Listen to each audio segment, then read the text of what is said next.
จิรศักดิ์ครับ วันนี้จะมานำเสนอการทดลองใบงานที่ 9 ตัวรับสัญญาณแสงแบบแสดงผลด้วยเสียงออกทางหูฟัง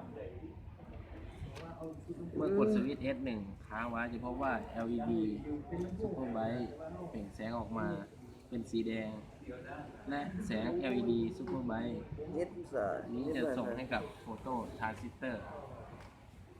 เป็นผลให้โฟโตทรานซิสเตอร์รับแสงที่ได้จากวงจร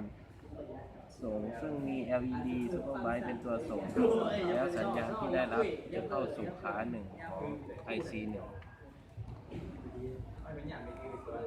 ซึ่งเป็น IC เสียงเพลง IC1 จะทำการประมวลผลสัญญาณที่ได้มาให้เป็นสัญญาณเสียงเพลงส่งออกไปยังขา 3 แล้วเข้าสู่หูฟังเพื่อขับเสียงออกมาเป็นเสียงเพลงโดยมีตัวต้านทานปรับค่าได้ VR1 เป็นตัวปรับความไวในการตอบสนองต่อแสงของโฟโตทรานซิสเตอร์ถ้าปรับความไวแสงมากเกินไปจะทำให้โฟโตทรานซิสเตอร์รับแสงน้อยจากภายนอกเช่นแสงจากหลอดไฟหรือดวงอาทิตย์เข้ามาแล้วส่งให้ IC1 ทำให้เกิดเสียงรบกวนที่หูฟังในขณะที่เรายังไม่ได้กดสวิตช์ S1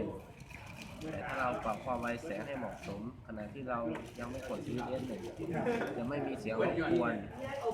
ที่หูฟังเลยและจะได้ยินเสียงเพลงที่หูฟังต่อเมื่อเรากดสวิตช์ S1 เพื่อส่งสัญญาณแสงไปควบคุมให้เกิดแสงได้กวงเสียงเพลงเท่านั้นนี่คือเอาไปกินเอาเท่ก่อนแม่งเขาชิมให้เลย